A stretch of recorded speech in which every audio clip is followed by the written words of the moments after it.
Bien, vamos a prepararnos para recibir la palabra. ¿Están listos? La Biblia dice que, hablando a través del profeta Jeremías, que la palabra de Dios es como martillo. Y a veces la palabra nos golpea, ¿verdad? Pero cuando la palabra de Dios golpea nuestro corazón, es bueno. Si usted agarra un martillo y se golpea en una mano, duele bastante. Pero no, el Señor, que es bueno y que es grande en misericordia, Él nos golpea con la palabra, pero no nos golpea más allá de lo que podemos soportar. Más bien lo hace con el propósito de que vayamos creciendo y vayamos madurando.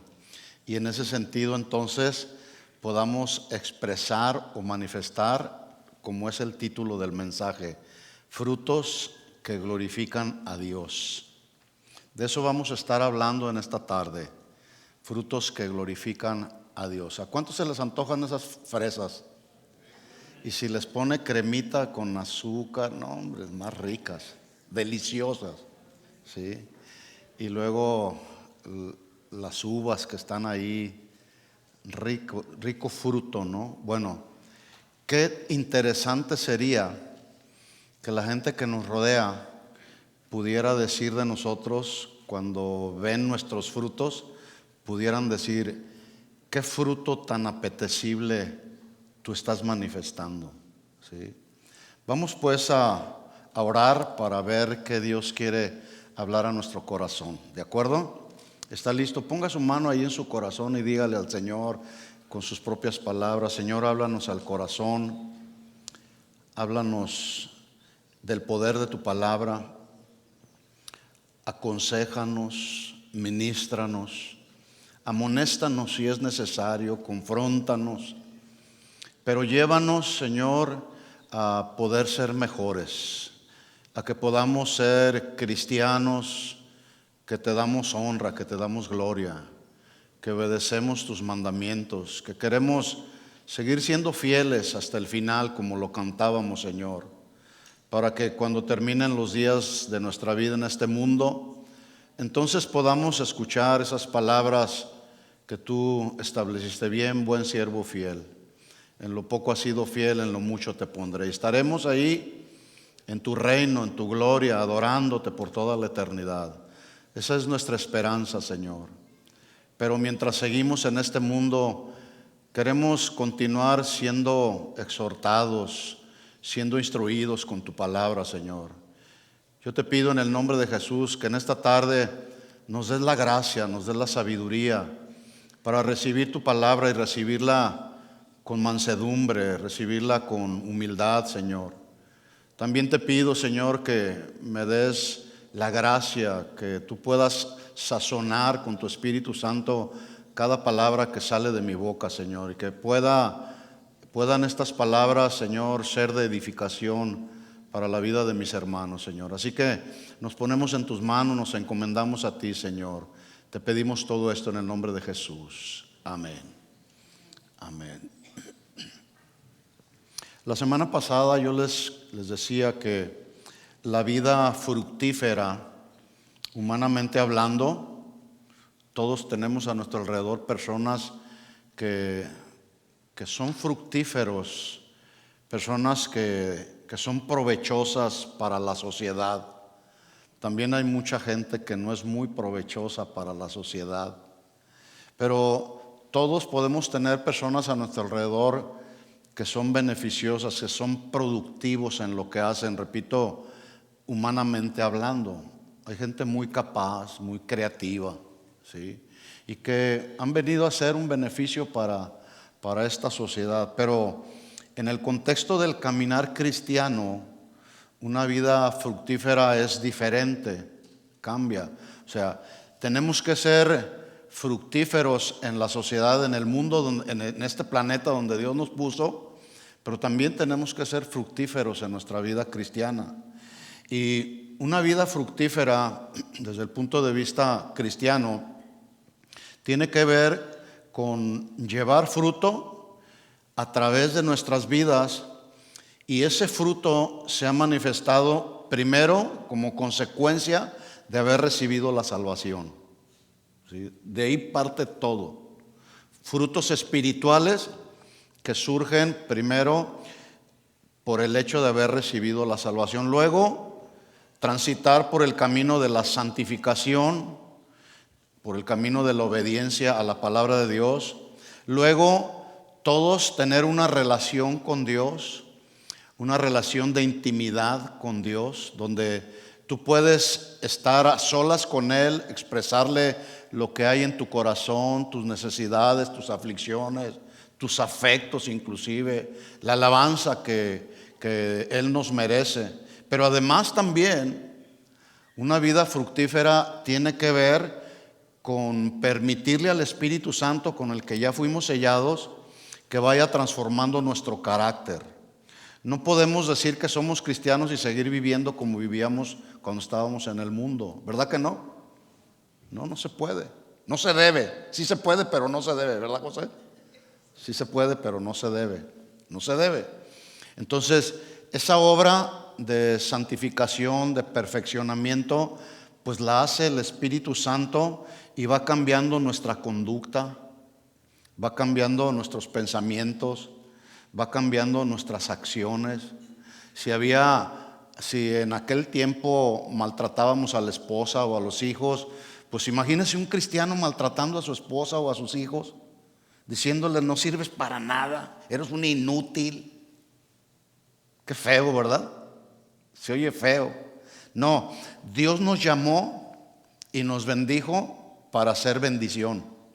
A Abraham le dijo, te bendeciré. Génesis capítulo 12, usted puede leer la historia. Le dice Dios a Abraham, te bendeciré y serás bendición. En ti serán benditas todas las familias de la tierra. Y quiero decirle que nosotros ahora, como el Israel espiritual, nos alcanza esa bendición con la que Dios bendijo a Abraham. ¿Para qué? Pues para bendecirnos mutuamente, como lo hacíamos hace un momento cuando nos ministrábamos, orábamos los unos a los otros. Yo no escuché aquí una oración que pudiera ser una oración, sigue enfermo y te vas a morir y te vas a ir al infierno. Eso no, ¿verdad? Eso no habla de bendición, no. Estamos aquí los cristianos, fuimos llamados para bendecirnos unos a otros, para amarnos unos a otros. Y esto sucede cuando nuestra mente cambia, cuando nuestra conducta cambia.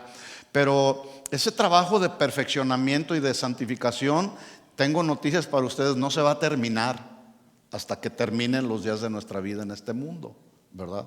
Así que necesitamos urgentemente seguir siendo perfeccionados en la obra de Cristo. Nosotros somos la obra de Cristo. Cuando Jesús llamó a sus discípulos, los llamó no solamente para que fueran diferentes en medio de la sociedad, sino también para que fueran buenos, beneficiosos y provechosos en la sociedad de su tiempo. Y esto hicieron. Ustedes pueden ver cómo primero los discípulos fueron discipulados por Jesús como el maestro, pero luego ellos discipularon a otros. Usted puede leer la historia del libro de los Hechos y se va a dar cuenta que la predicación del evangelio transformó el corazón de todos aquellos que recibieron la palabra. Bueno, de igual manera también Dios nos llamó para vivir vidas diferentes en medio de un mundo pestilente y maloliente del pecado. Así donde nos tocó vivir. Este mundo, esta sociedad huele mal, ¿verdad? Porque está infestada de mucho pecado a todo alrededor. Tú volteas para un lado y te encuentras con gente mala, con gente buscando dañar a otros, tantas cosas malas que estamos viendo y todavía muchas que están por venir, ¿sí? No estoy siendo pesimista, estoy siendo realista. Pero a los hijos de Dios, Dios nos va a preservar, Dios nos va a guardar. Jesús dijo, las puertas del infierno no prevalecerán contra mi iglesia, ¿sí? Y eso es una bendición, ¿sí? Que podamos ser guardados por el Señor.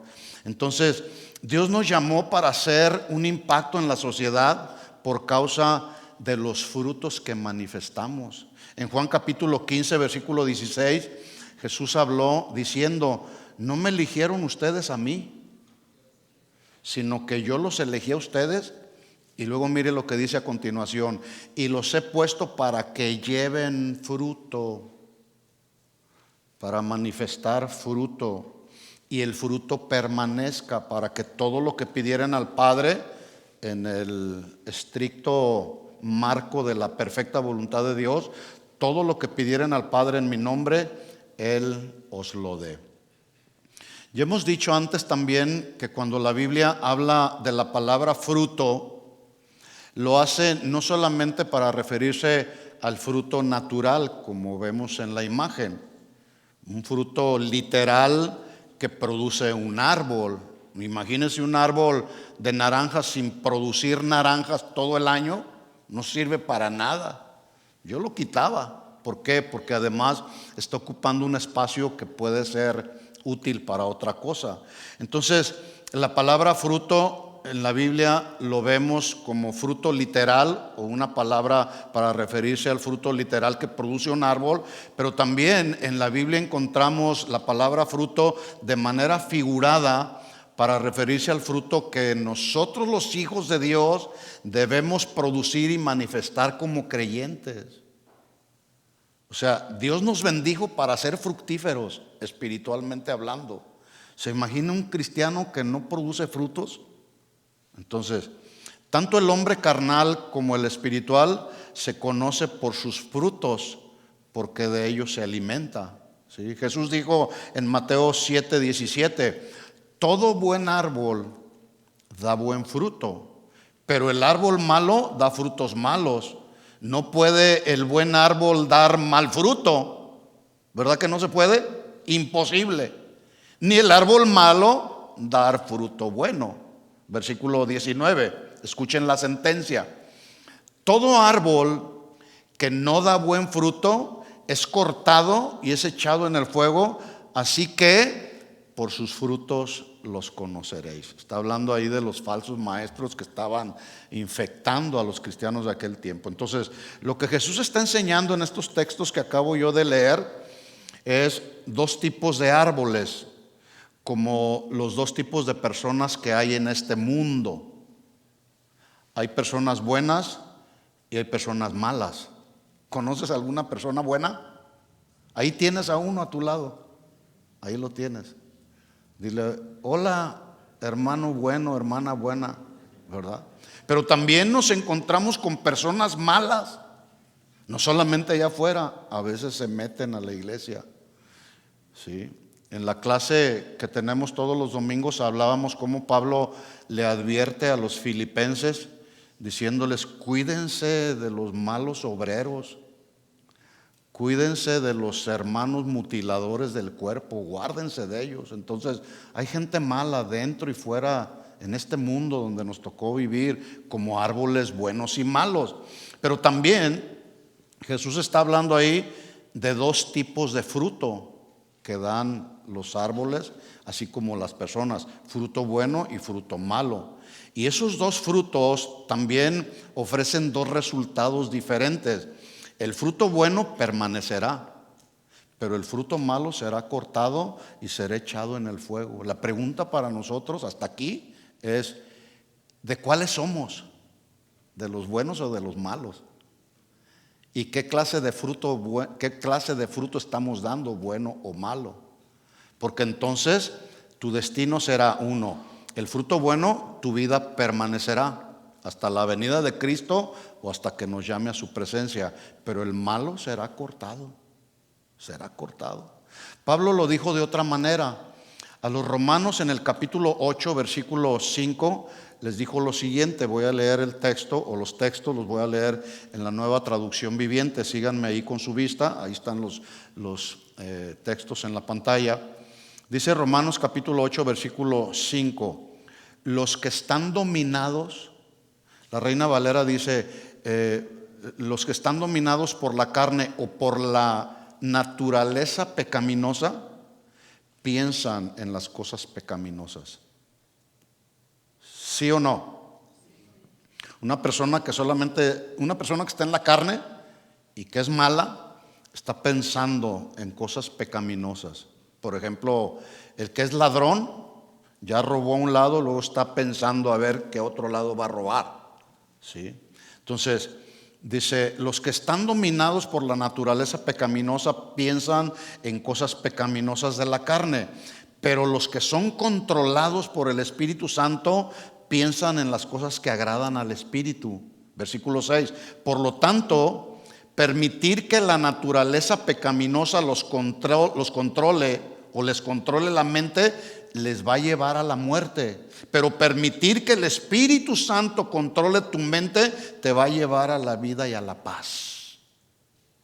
Entonces, si eres uno de esos cristianos que estás pensando, te levantas, abres tus ojos en la mañana, le das gracias a Dios, estás pensando en las cosas del Espíritu. Yo a veces cuando tengo sueños así, eventualmente sueño la palabra, sueño con Dios, tengo sueños porque mi mente, mi corazón procuro que esté lleno de la palabra, para que del corazón pues haya las cosas que son del Espíritu, ¿verdad?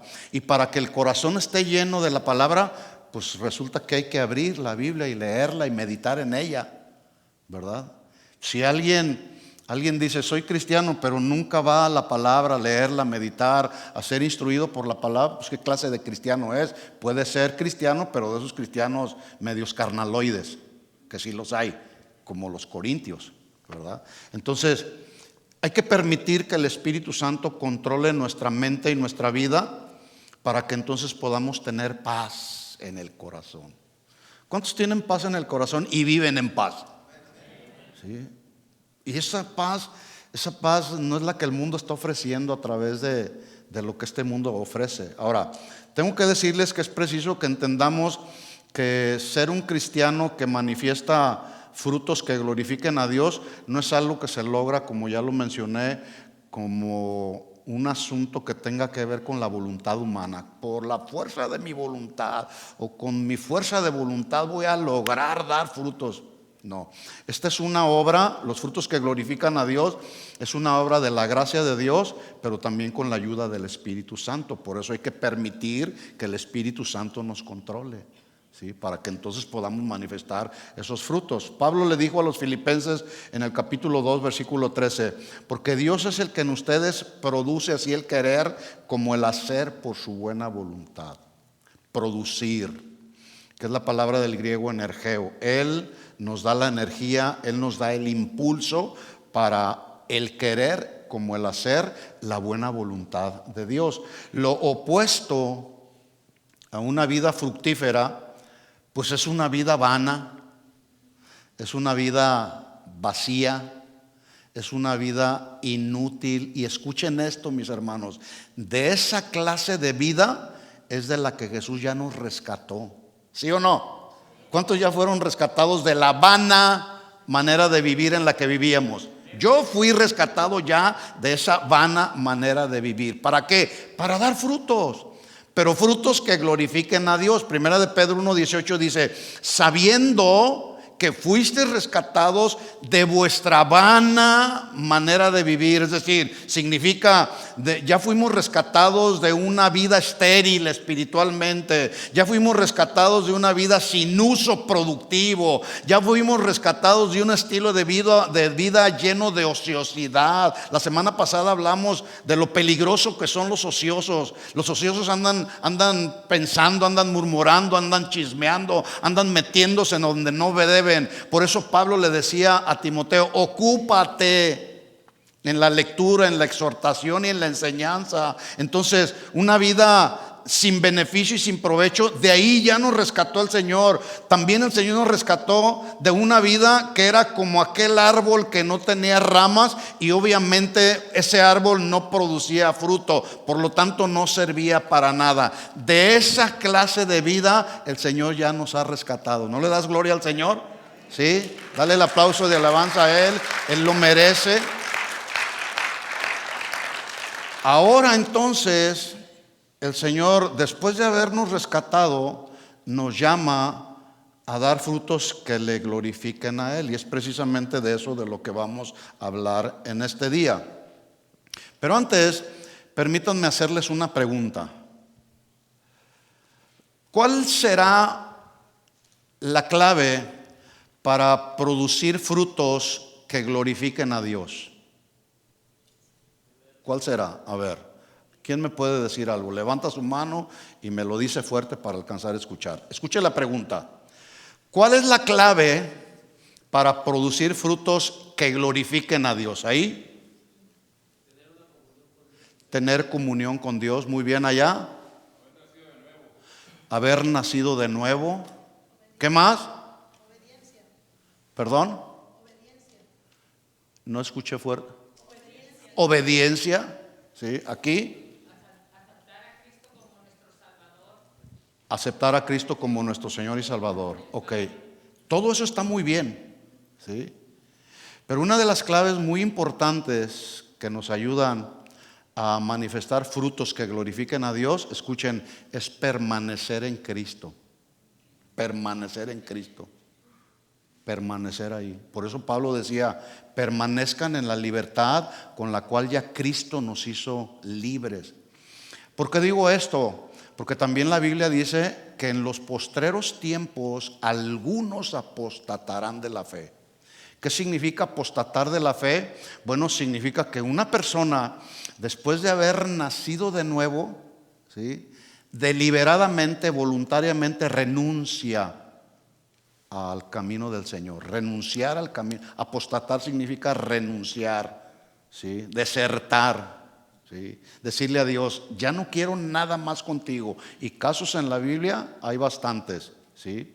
Pablo habló de uno de sus colaboradores llamado Demas, ¿sí?, que lo abandonó. Imagínense ustedes, este Demas era un hombre que andaba con Pablo, quizá predicando, ministrando a las personas porque andaba junto con Pablo, ¿sí? Entonces, pero de repente un día abandonó a Pablo para irse ¿a dónde? Dice la Biblia, para irse a Tesalónica. Para los que no conocen Tesalónica, bueno, vaya ahí usted al internet y vea que era Tesalónica. Pero para que se dé una idea, ¿sí?, Tesalónica era más o menos lo que hoy es Las Vegas, ¿sí?, donde todo aquel que va a Las Vegas, con sus contadas excepciones, todo lo que se hace ahí en Las Vegas, ¿qué? Se queda en Las Vegas, ¿verdad? Y Las Vegas pues es conocida como la ciudad del ¿qué? Del pecado. Ahí se fue Demas y renunció, apostató de la fe. Entonces, la clave para producir frutos que glorifiquen a Dios es permanecer en Cristo. Y ese es el propósito del mensaje, entre otros, ¿verdad? Que con la palabra podamos ser fortalecidos en la fe para que aun a pesar de las pruebas, de las situaciones difíciles que luego vengan a nuestra vida, tú y yo vamos a permanecer firmes, como firmes en la roca, ¿sí? Van a venir vientos, van a venir tormentas, ¿sí? Van a venir situaciones adversas a nuestra vida, quizá enfermedad, dolor, tristeza, necesidad, qué sé yo, a todos nos vienen. Pero si estás parado en la roca, vamos a permanecer firmes, ¿sí? Jesús dijo en Juan 15, escuchen con atención, Juan 15:1. Dice, yo soy la vid verdadera y mi Padre es el labrador. Todo pámpano o rama que en mí no lleva fruto, ¿qué va a hacer? Lo quitará. Y todo aquel que lleva fruto lo limpiará para que lleve más fruto. Versículo 3. Ya ustedes están limpios por la palabra que les he hablado, dice Jesús. Versículo 4. Permaneced en mí. Palabra clave, permanecer. Dijimos que para manifestar frutos que glorifiquen a Dios hay que permanecer. Y este es el consejo de Jesús. Versículo 4 dice, permaneced en mí y yo en ustedes. Como el pámpano no puede llevar fruto por sí mismo si no permanece en la vid, así tampoco ustedes si no permanecen en mí. Yo soy la vid, ustedes son los pámpanos. El que permanece en mí y yo en él, este lleva mucho fruto, porque separados de mí nada podéis hacer. El que en mí no permanece será echado fuera como pámpano y se secará, y los recogen y los echan en el fuego y arden. Versículo 7. Si permanecéis en mí y mis palabras permanecen en ustedes, pedid todo lo que queréis y os será hecho. Y en esto es glorificado mi Padre, en que llevéis mucho fruto y seáis así mis discípulos. 9. Como el Padre me ha amado, así también yo los he amado. Miren cómo termina: permaneced en mi amor. Quiero decirles que no es ninguna casualidad que solamente en 6 textos, en este pasaje que acabo de leer, Jesús menciona 8 veces el verbo permanecer, que significa estar ahí, quedarse ahí, morar ahí, estar con Él. Permanezcan en mí. ¿Por qué? Porque el estar con Él, de ahí surgen los frutos que glorifican a Dios cuando estamos con Él. No, frutos que glorifican a Dios, tengo que decirlos, no te van a venir si estás metido en el Facebook, entretenido con todo el entretenimiento que ahí se ve. Yo sé que en las redes sociales, cuando se les da buen uso, edifican la vida de un cristiano, ¿verdad? Pero viendo mucha de la basura que está saliendo ahí, escúchame esto: no te van a venir frutos que glorifiquen a Dios. Van a venir otras cosas carnales, ¿verdad? Así que el deseo de Dios es que demos frutos que glorifiquen al Padre. ¿Cuántos están de acuerdo conmigo?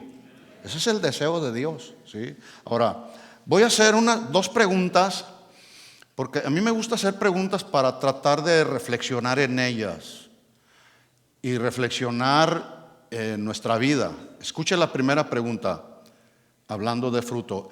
¿Es mi vida provechosa para el reino de Dios? ¿O es como aquella higuera sin fruto, inútil, inservible, a la que Jesús la maldijo diciéndole: nunca jamás nazca de ti fruto? ¿Y sabe lo que pasó con esa higuera? Se secó. Sí. Entonces, alguien que no está en la presencia del Señor se va a secar, se seca espiritualmente, se va enfriando primero. Ya deja de orar, ya no tiene comunión con Dios. Y la falta de comunión con Dios, la falta de oración, lleva a una persona inclusive a dejar de congregarse, cuando la Biblia dice: no te dejes de congregar, ¿sí? Pero algunos otros dicen: no importa, lo veo por las redes sociales, lo veo por el canal de Facebook. Sí se puede, pero no se debe, porque la Biblia nos habla, salvo una apremiante necesidad. Pero la Biblia dice: no te dejes de congregar. Entonces, ahí está. ¿Nuestra vida está siendo útil, fructífera para el reino de Dios? Cada quien de nosotros sabemos. Segunda pregunta.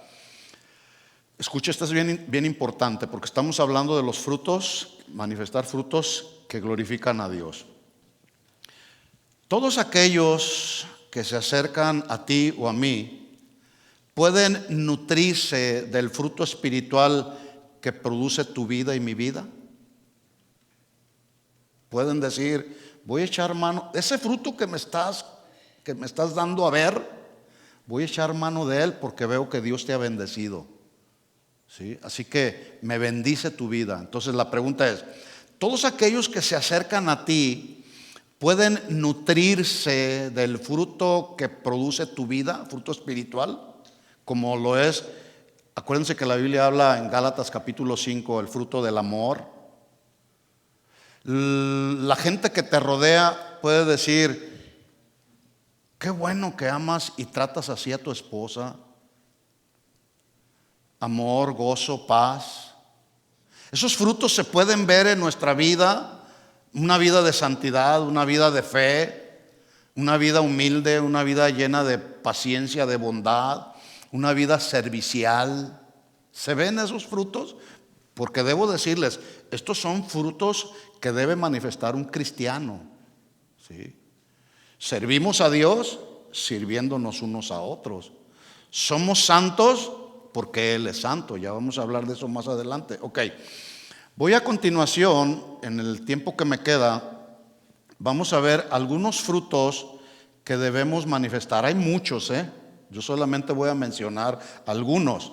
Frutos que glorifiquen a Dios. Número 1, un fruto que glorifica a Dios es ser un templo santo para Dios. Un templo santo para Dios. ¿Qué significa esto? Bueno, primero, Dios a través de Jesús provee para nosotros eterna salvación. Luego nos hace nacer de nuevo, no solo para manifestar una vida nueva en Cristo, sino nacemos de nuevo también para ser un templo santo. Esta palabra santo significa apartado y consagrado para Dios. Entonces, el Señor provee para nosotros eterna salvación, nos hace nacer de nuevo, manifestamos una nueva vida. Las cosas viejas hay que dejarlas atrás. Para en ese sentido entonces ser un templo, nuestra vida consagrado, donde habite, donde more la presencia del Espíritu Santo. En otras palabras, debemos estar bien conscientes, no porque lo digo yo, sino porque lo dice la Biblia, de que somos el templo donde mora la presencia o la gloria de Dios en la persona del Espíritu Santo. Por lo tanto, si tú estás consciente y si tú sabes que eres un templo donde mora la presencia de Dios o el Espíritu Santo, la pregunta es, ¿cómo crees que debe de estar ese templo? ¿Cómo crees? ¿Cómo? Limpio, consagrado para Dios. Mire lo que dijo Pablo a los Corintios, 1 Corintios capítulo 3, versículo 16. Ya sabemos que las dos cartas de Pablo a los Corintios son cartas que les escribe para corregir conductas indebidas que estaban manifestando los cristianoides de Corinto, ¿verdad? Y en el capítulo 3, versículo 16, después de haberles exhortado en algunas conductas, les llama la atención y les hace preguntas. Les dice, oigan, Corintios, ¿qué no saben que ustedes son templos de Dios y que el Espíritu Santo de Dios mora en ustedes? Porque como que había algunos que se les había olvidado. Entonces Pablo les escribe para ubicarlos. Así es la Biblia nos ubica. Y estas preguntas nos ubican. ¿Tú sabes que eres templo de Dios donde mora el Espíritu Santo de Dios? ¿Sí o no? ¿Sí lo sabes? Si no lo sabías, ya lo sabes ahora. Pero esto tiene que ser una convicción en nuestro corazón. Segunda pregunta de Pablo dice, versículo 17. Bueno, no es pregunta, ya hace una afirmación. Porque si alguno destruye el templo de Dios, Dios lo destruirá a él. Porque el templo de Dios, el cual sois vosotros, ¿cómo debe de ser? ¿Cómo debe de estar? Santo es. Santo es. En otras palabras, no debemos mezclar lo santo con lo profano o lo carnal con lo espiritual. No se llevan bien, son como el agua y el aceite, ¿sí? No se debe de mezclar lo santo de Dios con lo profano de Dios, lo que ofende a Dios. Pablo, en otro episodio de su ministerio, hablando a los atenienses religiosos, que estos estaban ahí adorando a un Dios, que Pablo los confrontó y les dijo, hey, atenienses, ustedes están adorando un Dios que ni siquiera conocen. ¿Qué les pasa? ¿Dónde están? ¿Sabe que así hay gente que adoran dioses que ni siquiera los conocen? Tienen ojos pero no ven, oídos y no oyen. Tienen boca pero no hablan. Pero nosotros tenemos nada más y nada menos a Jesús en nuestro corazón, y por el Espíritu Santo Él nos habla y lo podemos oír y podemos atender a sus instrucciones, ¿sí? Y habla en nuestro corazón y nos corrige, y nos amonesta y nos disciplina cuando nuestra vida no está alineada a lo que dice Dios en su palabra. Pero hay gente como los atenienses que adoran dioses que ni siquiera conocen. En Hechos capítulo 17 versículo 24 les dice ahí Pablo, el Dios que hizo el mundo y todas las cosas que en él hay, siendo Señor del cielo y de la tierra, no habita en templos hechos por manos humanas. No, Ahora en el Nuevo Testamento la presencia del Señor está aquí. ¿Puede sentir su presencia aquí? El que ya nació de nuevo puede percibir la presencia del Espíritu Santo en su corazón. El que no, ese no percibe la presencia de Dios a través del Espíritu Santo porque las cosas de este mundo, como lo dice la Biblia. Por cierto, si no escuchó el mensaje del pastor Chuy de esta mañana, se lo recomiendo. Él habla de no mirar hacia atrás, no voltees para atrás. Y una persona que está añorando lo de atrás no puede recibir la paz, el gozo en su corazón, porque está añorando las cosas de afuera, ¿sí? Pero el Espíritu Santo, los que ya nacimos de nuevo, ¿sí?, podemos percibir las cosas que son del Espíritu Santo de Dios, y eso nos da paz. Vamos a un pasaje donde Pablo exhorta a los corintios que pretendían justificar, escuchen, sus inmoralidades sexuales. Ya les dije yo anteriormente que Pablo le escribe a los corintios para corregir sus conductas inapropiadas. Estaban en la iglesia, pero eran carnaloides, ¿sí? ¿Qué es la inmoralidad sexual? En el Nuevo Testamento la palabra griega que más se traduce como inmoralidad sexual es la palabra del griego porneia, así como se escucha, de donde viene la palabra del castellano que usted y yo conocemos como pornografía. ¿Sí? El concepto de pornografía tiene que ver con la renuncia a la pureza sexual para venderla. Por eso tengan mucho cuidado con sus teléfonos inteligentes. Y todavía peor, tenga mucho cuidado si usted ya le dio un teléfono de esos a su hijo o a su hija, ¿sí? Porque ahí hay mucha pornografía, hay mucha impureza sexual que está a la orden del día, y escuchen, gratuitamente y a todo, en vivo y a todo color. ¿Sí? Entonces, el concepto de pornografía tiene que ver con la renuncia a la pureza sexual para venderla. Así que la inmoralidad sexual, podemos resumir, que es la venta de la pureza sexual. Y esta venta de la pureza sexual implica involucrarse en cualquier tipo de expresión sexual fuera de los límites del matrimonio cristiano. Por ejemplo, el adulterio, la fornicación, eso es impureza sexual, ¿eh? ¿Quién no sabe eso? Bueno, posiblemente alguien dice, no tiene nada de malo fornicar. Sí, sí tiene malo, sí tiene de malo. Sí. Sí tiene de malo adulterar. Es más, Jesús, hablando del adulterio en el sermón del monte, él dijo, todavía fue más allá. Él dijo, si alguno mira a alguna mujer lujuriosamente y la codicia en su corazón, adulterio. ¿Sí? Eso es impureza sexual. Hombres y mujeres deshonrando sus propios cuerpos a través del cambio del uso natural por el que es contra naturaleza. Si saben a lo que me refiero, ¿verdad? El incesto, el sexo con menores de edad, todo eso es impureza sexual. Está ahí en el marco de esta palabra porneia, pornografía, que se traduce impureza sexual. Entonces la pregunta es, ¿qué estás viendo en tu teléfono? ¿O qué están viendo tus hijos? ¿Ya vendiste tu pureza sexual? ¿Sí? Bueno, mire los argumentos que expresaron los corintios que estaban cometiendo impurezas sexuales. Primera de Corintios capítulo 6, versículo 12. Dice Pablo, lo voy a leer en la nueva traducción viviente. Dice Pablo, ustedes dicen, corintios, a mí se me permite hacer cualquier cosa. Esas palabras me parecen tan actuales. ¿Sí? Yo soy libre de hacer lo que me dé mi gana.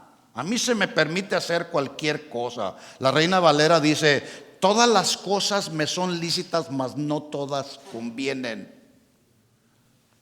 Y luego sigue la segunda parte diciendo en esta versión: y aunque se me permite, esto era lo que decían ellos, aunque se me permite hacer cualquier cosa, no debo volverme esclavo de nada. ¿Qué era lo que estaba pasando con los corintios? Bueno, en el capítulo 5 encontramos una respuesta.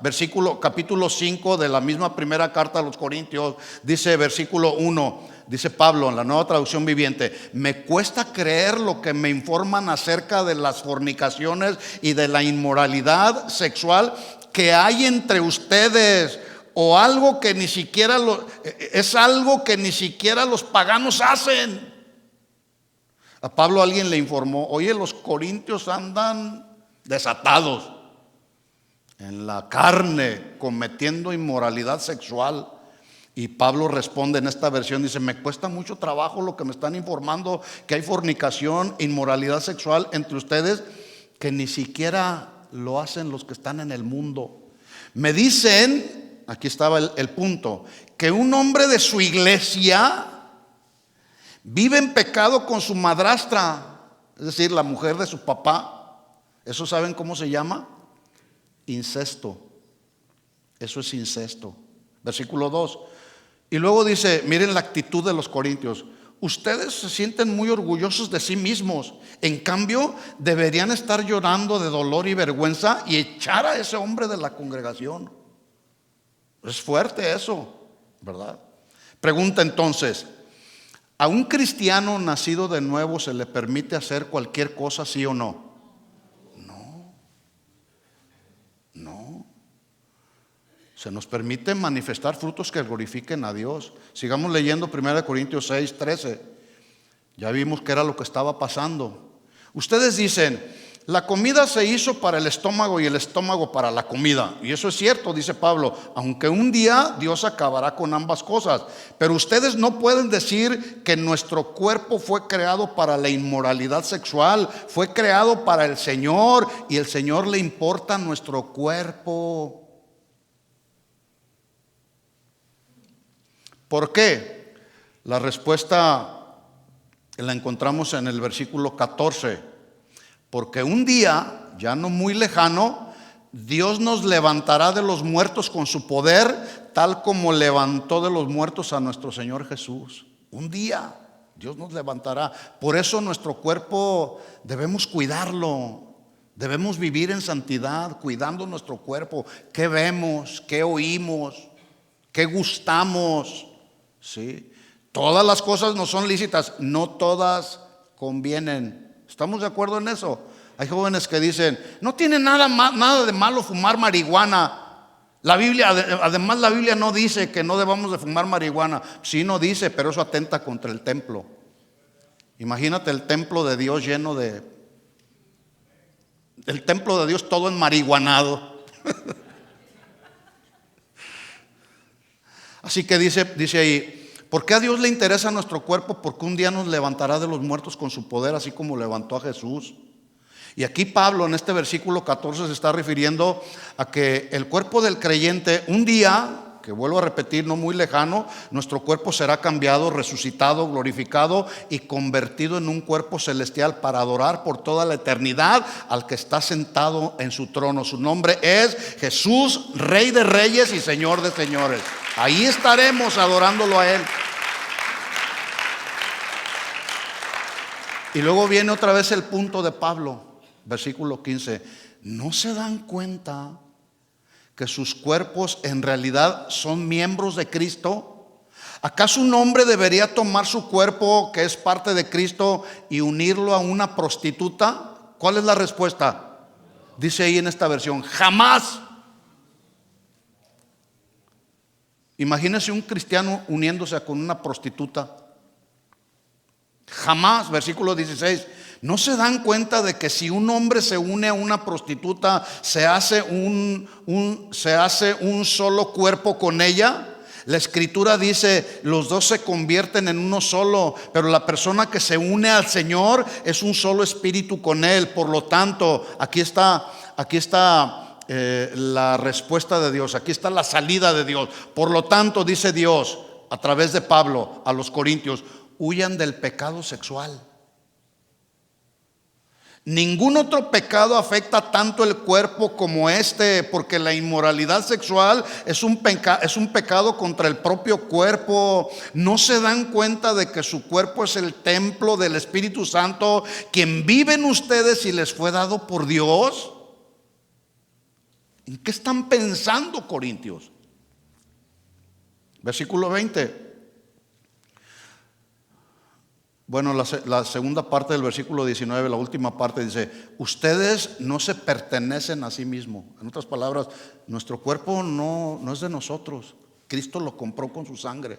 Ya no podemos hacer con nuestro cuerpo lo que queramos, ¿sí? Versículo 20, porque Dios lo compró a un alto precio, por lo tanto, honren a Dios en su propio cuerpo. Honrar a Dios en nuestro cuerpo es fruto que manifestamos y que glorifica a Dios, ¿sí? Recuerden, estamos hablando de que un fruto que glorifica a Dios es manifestar que somos un templo santo para Dios.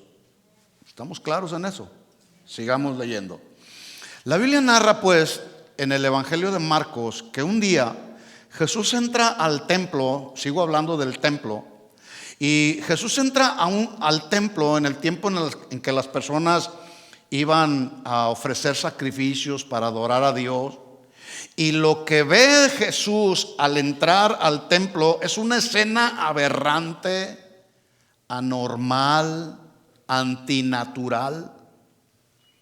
El templo, por eso menciono que lo que Jesús ve fue una obra o una escena aberrante, anormal, antinatural. Porque el templo se suponía que era el lugar santo de adoración a Dios. Este lugar donde nos reunimos los cristianos es el templo, es la casa donde nos reunimos los cristianos. ¿Para qué creen? ¿Para cantar música del mundo y bailar? Y nos reunimos aquí para adorar al que nos salvó, al que nos rescató. A eso nos reunimos. Nos reunimos en este templo, en esta casa, para ser instruidos, no para ser entretenidos, ¿sí? Entonces, el templo, cuando entra Jesús, y lo que ve Jesús ahí, que en lugar de ser adoración a Dios, se había convertido en una especie como de antro donde los religiosos mercadeaban la gloria de Dios y estaban llenando sus bolsillos. En Marcos capítulo 11 leo un texto solamente donde se narra ya la consecuencia, y donde Jesús, enardecido su corazón, dice: hey, ¿qué no está escrito? Está citando Isaías 56:7. ¿Qué no está escrito? Mi casa será llamada casa de oración, un lugar donde se adora y se ora a Dios. Eso es lo que venimos a hacer. Por eso oramos hace un momento, por eso adoramos hace un momento, por eso ahora somos instruidos con la palabra del Señor. Mi casa será llamada casa de oración para todas las naciones, mas ustedes la han convertido en cueva de ladrones.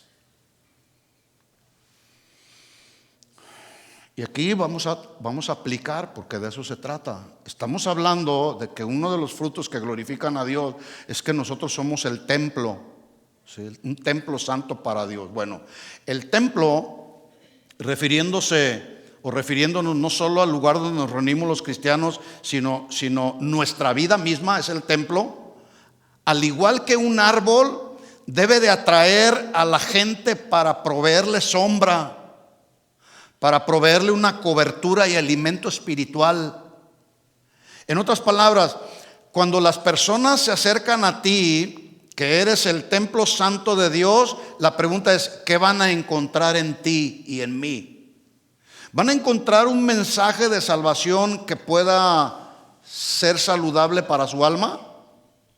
¿Van a encontrar en ti, que eres el templo, ese árbol, van a encontrar una palabra de Dios que será predicada al corazón? ¿Les vas a hablar la palabra de Dios? O cuando la gente se acerque a ti, van a encontrar un aliento, una esperanza para la eternidad.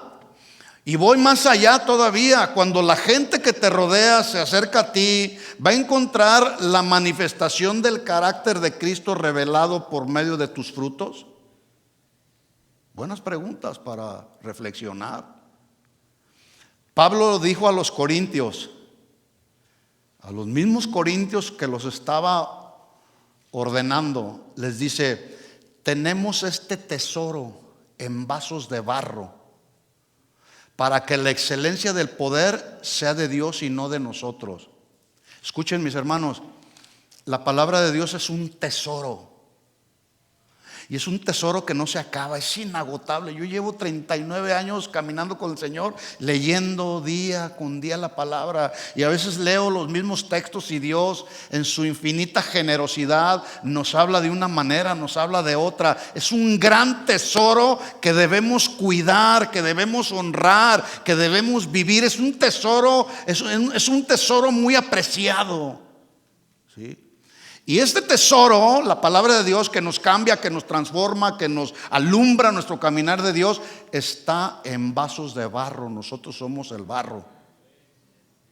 Pero ¿sabe cuál es la realidad que hoy se ve en la vida de cristianos y peor aún en la vida de ministros?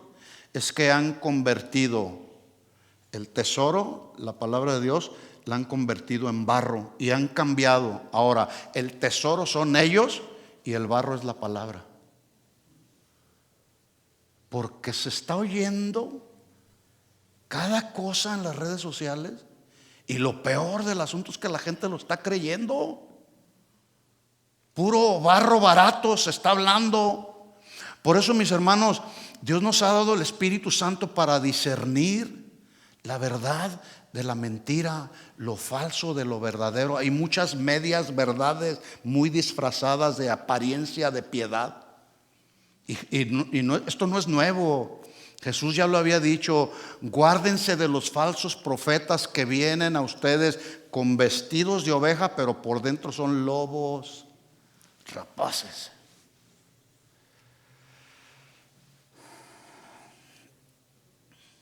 Escuchen esto. Dios me dio este pensamiento. Dios no está buscando recipientes de oro, pero los recipientes que tiene los quiere limpios. ¿Sí? Nos quiere limpios. Por ejemplo, ustedes se tomaría, imagínense que usted trae sed y no tiene una botella de agua como esta, y su sed es tan apremiante. ¿Usted se tomaría un vaso con agua del inodoro? Nadie. ¿Por qué? Porque vas a ensuciar el templo, ¿sí? Entonces, cuando Jesús llega al templo, estoy todavía hablando del primer fruto, un templo santo somos el templo santo para Dios. Pregunta: ¿cómo está tu templo? Yo sé cómo está el mío. Y cuando estaba estudiando todo esto, el Señor me empezó a confrontar: limpia esto no está bien, arréglate. ¿Sí? Cuando Jesús llega al templo, entonces se encuentra con la gran realidad que la gente que había ahí adentro era como esos árboles sin fruto. Es decir, se encontró con un templo sin gloria. No había presencia de Dios ahí. Había pura mercadería. Había pura suciedad. Encontró el templo lleno de personas que, en lugar de cuidar y anhelar la presencia de Dios en la persona del Espíritu Santo, prefirieron cambiar la gloria de Dios por dinero. Qué triste, ¿no? Hermanos, no cambiemos las cosas buenas que Dios nos da por dinero. Necesitamos el dinero, eso es obvio. Necesitamos el dinero para comer, para vestir, para tener un lugar donde vivir, para trasladar. Para todo se necesita dinero.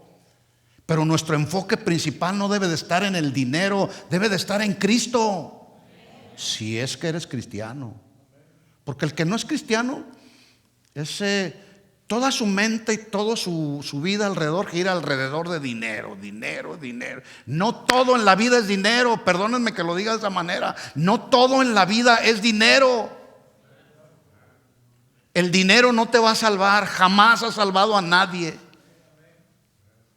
Yo hablaba de de Steve Jobs, el creador de una de las empresas más productivas en la actualidad, el creador de la empresa Apple, un hombre visionario, un hombre con mucha creatividad.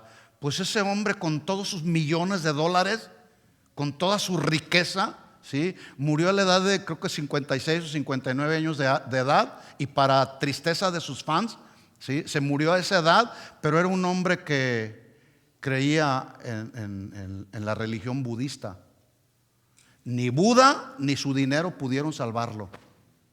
Solamente Cristo salva, mis hermanos. Solamente Cristo salva. Que nos quede bien claro, el dinero no.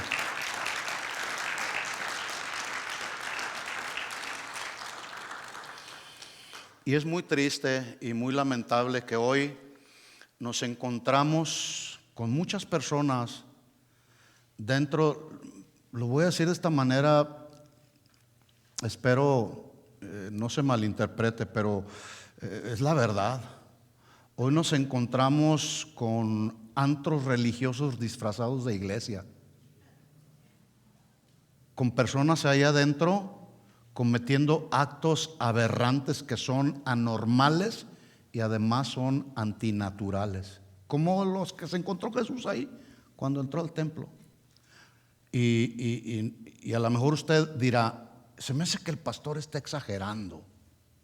No estoy exagerando.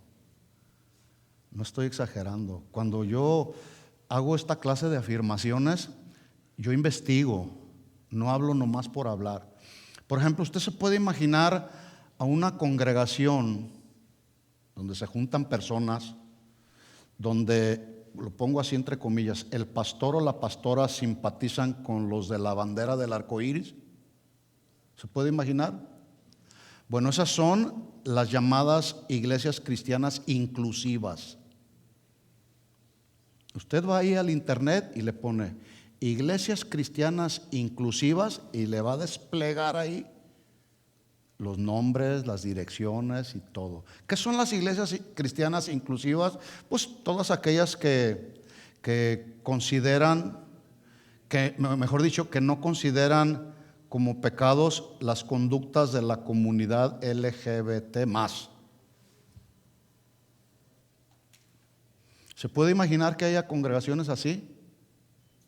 Pues sí, sí las hay. ¿Sí? Donde lo que menos hay es adoración a Dios. Hay adoración Ahora resulta que en lugar de adorar al Creador, se adora a las criaturas a través de estos grupos que se precian de ser cristianos, porque dicen, Dios nos ama a todos. Sí, Dios es amor, Dios ama a todos. Dios no ama esa clase de pecados que están en contra de la naturaleza, en contra de lo que Dios creó. Dios no creó para formar a la familia con un hombre y un hombre, o una mujer con una mujer. Para crear a la familia, Dios creó a un hombre y a una mujer, y fructificar y hacer la familia. Así que ya vimos que un fruto que glorifica a Dios es ser un templo santo para Dios. ¿Estamos de acuerdo en eso? Esto nos lleva a nuestro siguiente punto. Es decir, una vez que nacemos de nuevo, tenemos una vida en Cristo, reconocemos que somos un templo santo para Dios, ahora estamos listos para ser discipulados y luego discipular a otros. Yo decía en la clase, y voy a mencionar un poco de lo que mencionamos allá en este punto. Somos el templo santo para Dios, un fruto que debemos manifestar porque ese fruto glorifica a Dios. Pero una vez que somos ese templo, entendemos que somos ese templo para Dios, debemos ser discipulados primero, ser discipulados, ¿sí? Y cuando alguien se somete a ser discipulados, tiene que ver con un espíritu enseñable, que se te enseñen las verdades de Dios. Porque luego hay quienes se sienten muy intelectualoides espiritualmente hablando, porque ya estudiaron 2 años en el instituto bíblico o estudiaron inclusive una maestría. Qué bueno que estudiaron, ¿sí? Pero yo les decía a los de la clase hace un rato, el trabajo de ser discipulado no se va a terminar en todos los días de nuestra vida hasta que el Señor nos llame a su presencia. Vamos a seguir siendo discipulados, vamos a seguir siendo enseñados. Yo llevo 39 años siendo enseñado, caminando en la sana doctrina, siendo instruido, siendo amonestado, siendo disciplinado. Llevo camino recorrido y no se va a terminar. Yo no sé cuántos años de vida me queden, me tenga el Señor todavía concedidos, no sé cuántos, pero el ser discipulado no se va a terminar. Sin embargo, seguiré siendo discipulado y en la medida que soy discipulado, tengo la responsabilidad de discipular a otros. ¿Por qué? Porque un discípulo no nace siendo discípulo, se hace. ¿Verdad que sí? Es un trabajo de formación, pero formación del carácter de Cristo. ¿Sí? Y al final de cuentas, ese es el propósito, que el carácter de Cristo vaya siendo formado en nosotros para que en ese sentido entonces podamos manifestar frutos que le glorifican a Él. De eso se trata la vida cristiana. Entonces, ser otro fruto que debemos de manifestar, que glorifica a Dios, es ser discipulados para luego discipular a otros. Entonces, ese discipulado es como cuando el alfarero toma la masa del barro y de una simple masa de barro empieza a trabajarlo. Y empieza a trabajar y a trabajar y a trabajar al barro hasta salir una pieza de barro. ¿Sí? Así Dios trabaja con nosotros y seguirá trabajando hasta que nos vayamos con Él. Seguirá trabajando. ¿Cómo? Pues formando nuestro carácter. ¿Cómo un discípulo ayuda? Somos ya discípulos, pero ¿cómo tú le puedes ayudar a otro a ser discípulo? Bueno, pues enseñándole los principios que rigen la vida cristiana. Y un creyente que ha entendido cuál es el propósito de Dios para su vida, escuchen esto: si tú ya entendiste que eres un discípulo y que tenemos la responsabilidad de discipular a otros, intencionalmente asumiremos el compromiso de multiplicarnos, como lo hacen las células del cuerpo. Se multiplican naturalmente. Bueno, los cristianos nacidos de nuevo, que ya entendimos el propósito de Dios para nuestra vida, porque luego la gente dice: hermano, ore por mí porque yo no sé qué propósito Dios tiene para mi vida. Bueno, uno de ellos es que seas un ganador de almas. Otro, que te conviertas en que permitas que te discipulen para luego discipular a otros. Hay muchos propósitos en la vida. Por eso el Señor nos rescató de la vana manera de vivir en la que vivíamos, para que fuésemos productivos, para que fuésemos de beneficio. Ya lo dije la semana pasada, no solamente para ti mismo, sino para tu familia. Que seas un padre ejemplar, que seas un padre que eres el proveedor, que eres el líder de tu casa. No un padre de esos desobligados que no sirven para nada. Que sí los hay. Aquí no. Aquí de esos no hay. ¿Verdad que no? Digan que no, que sea por fe.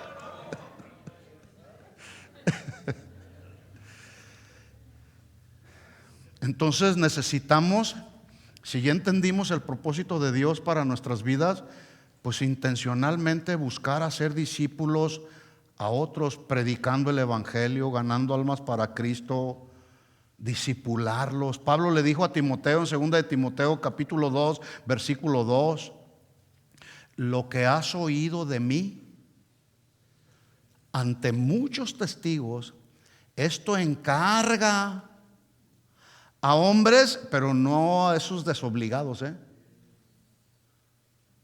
Esto encarga a hombres, escucha, que sean fieles. Esa palabra fiel también se traduce confiable, ¿sí? Y que sean idóneos para enseñar también a otros, confiables. Nuestra familia, el tesoro de Dios, la palabra de Dios, es un gran tesoro que el Señor no la puede confiar a cualquiera o a alguien que no sea confiable. Es como la familia. ¿Cuántos tienen su familia que aman? ¿Sí? La familia que tú tienes, que has logrado formar hasta el día de hoy, con tu esposa, tus hijos, que forman tu familia, es algo preciado, es un tesoro impresionante. Hay que cuidarlo y hay que cuidarlo bien.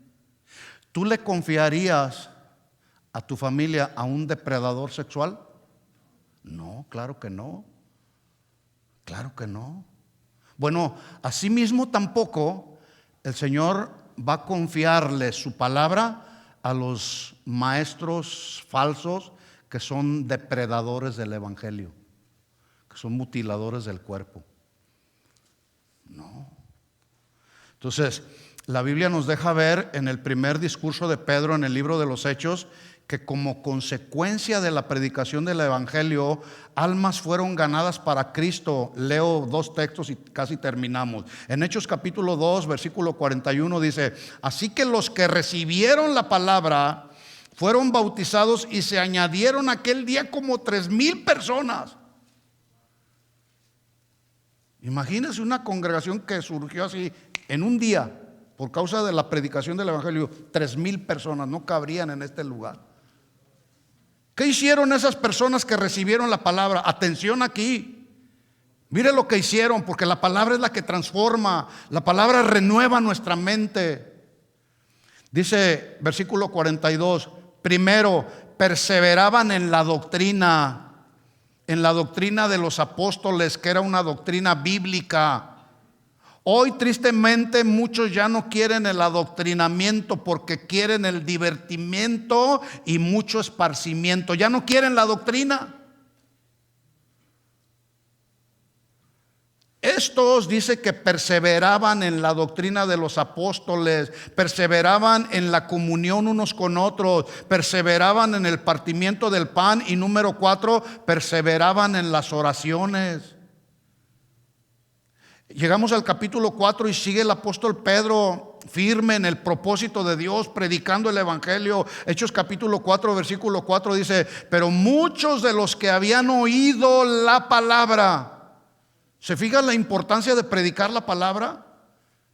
Imagínense que aquí yo estoy contando chistes nada más o entreteniéndolo. No, somos llamados a predicar la palabra. La palabra que nos confronte, como decía yo al principio, la palabra es como martillo, pero nuestro corazón endurecido tiene que ser quebrantado con la palabra. Y a veces es necesaria la amonestación, otras veces el Señor nos anima, otras veces el Señor nos abraza con la palabra. Y así estaban estos cristianos. Muchos de los que habían oído la palabra creyeron, y el número de los varones era como 5,000. Oiga, en 2 mensajes 8,000 personas se convirtieron a los caminos del Señor. Qué impresionante. Y yo me pregunto por la predicación del evangelio, y resulta que el día de hoy los que nos encargamos de predicar el evangelio saludable, la sana doctrina, resulta que la gente no la quiere y prefieren estar en lugares donde les endulzan el oído solamente, donde quieren escuchar que van a ser millonarios, que van a ser exitosos, que van a ser como Superman. Superman no existe.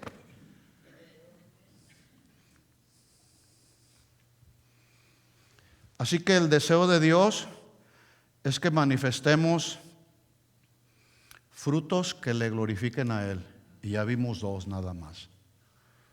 Hay muchos más. Sí. Ser un templo santo para Dios, convertirnos en discípulos para luego discipular a otros. Y nomás le voy a dar el tercero. Ya no voy a entrar en detalles. Estúdielo usted ahí en su casa. Ser santos y vivir en santidad. Ese es otro fruto que necesitamos manifestar, y será un fruto que glorificará a Dios por siempre. ¿Sí? Pablo le dijo a los corintios, otra vez a los corintios, en su saludo de inicio, escribiendo la carta: llamado a ser apóstol de Jesucristo por la voluntad de Dios, y al hermano Sóstenes, versículo 2, estoy en 1 Corintios 1, 2, y a la iglesia que está en Corinto, a los santificados en Cristo Jesús, escuchen, llamados a ser santos. Los santificados, que somos los que hemos nacido de nuevo, llamados a ser santos. Y luego más adelante Pedro dice: como hijos obedientes, seamos santos como aquel que nos llamó es santo. También ustedes sean santos en toda vuestra manera de vivir. Toda. No dice nomás aquí o allá. No, en toda nuestra manera de vivir, ¿sí? Seamos santos. Ahí están 3, nada más. Y con eso tenemos para entretenernos toda la semana y meditar en nuestra vida. ¿De acuerdo? Somos templos de Dios, mis hermanos. Cuidemos el templo. Somos discípulos de Cristo, ¿sí? Sigamos siendo enseñados por Cristo, ¿sí? Discipulemos a otros y seamos santos. Vivamos en paz. Una vida que le agrade a Dios. ¿De acuerdo? ¿Entendió el mensaje? Vamos a orar. Le invito a ponerse de pie y pidamos la gracia de Dios. Señor, en el nombre de Jesús, te damos gracias en esta tarde. Gracias por hablarnos tu palabra, aconsejarnos. Aunque en algunos momentos tu palabra es fuerte, Señor, pero qué bueno, Señor, qué bueno que nos habla tu palabra con esa firmeza, con esa seguridad, Señor, porque tú deseas despertar nuestro espíritu, Señor, porque anhelas que como tus hijos cada día seamos mejores, Señor. Gracias por enseñarnos esta tarde, Señor, a poder entender, comprender y saber cuáles son los frutos que te glorifican a ti, Señor, que te honran a ti, Señor. Esos son los frutos que queremos manifestar a la gente que está a nuestro alrededor, Señor. Ayúdanos, danos tu gracia siempre, Señor. Danos tu sabiduría, Señor, la sabiduría que proviene de lo alto, para que al conducirnos en nuestra familia, en nuestro trabajo, a donde quiera que vayamos, podamos manifestar que somos verdaderos hijos tuyos, Señor. En el nombre de Jesús nos encomendamos a ti y a la palabra de tu gracia, que es la única que tiene el poder para sobreedificar en nuestras vidas. Llévanos con bien hasta nuestras casas, Señor, y que durante esta semana, Señor, nuestros pensamientos y nuestras acciones te honren y te glorifiquen a ti, Señor. Te pedimos todo esto en el nombre de Jesús y todos decimos amén, amén y amén. Dale un aplauso de alabanza a Jesús.